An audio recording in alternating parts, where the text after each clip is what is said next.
Valley man isn't looking for a vaccine for himself, but really any sort of treatment that could save the woman he loves. His wife is fighting for her life on a ventilator, and he's fighting to give her the best chance at survival. But how much power do we have to control the treatments our loved ones receive? ABC 15's Cameron Pullum exploring that question and what you should know tonight. It's just devastating, everybody. I just walk around in a daze. For 20 years, wherever you found Bill Hall, Gabriella wasn't far behind. The two created a huge family, a wonderful life full of laughter and travel. I was sure sooner than she was that she's the one I wanted to marry. And very compatible person, very giving. Nearly a month ago, Gabriella got sick like so many others. The diagnosis, COVID-19. Well, she's been on the ventilator for 11 days. So up until the ventilator time, she was in the hospital 15 days on oxygen. Bill says she's fighting hard, and he wanted to do the same for her. Other than a machine breathing for her, he says not much else was being done. I just felt I just had to do something.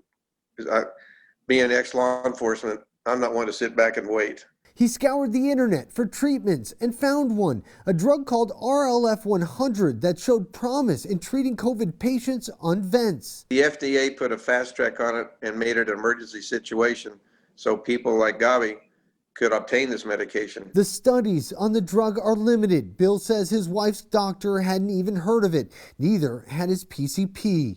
Basically, they can administer it through inhalers or inject it. The treatment suggestion was sent up the chain of command, but ultimately didn't get the go-ahead in time. She's been on a ventilator too many days, and she does not now have COVID.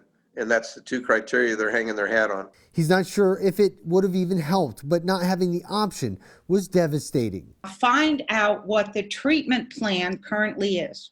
What are the treatment protocols in place? Karen Mercereau is a nurse and independent patient advocate out of Tucson. She says building a positive working relationship with medical staff can help get those answers. Now, if they have not tried everything that is FDA approved generally, then find that out and say, well, would it be possible to try this, that, or the other thing? She says clinical trials are complicated, require a lot of paperwork and approval. Sadly, as was the case with Gabriella, the treatment window closed.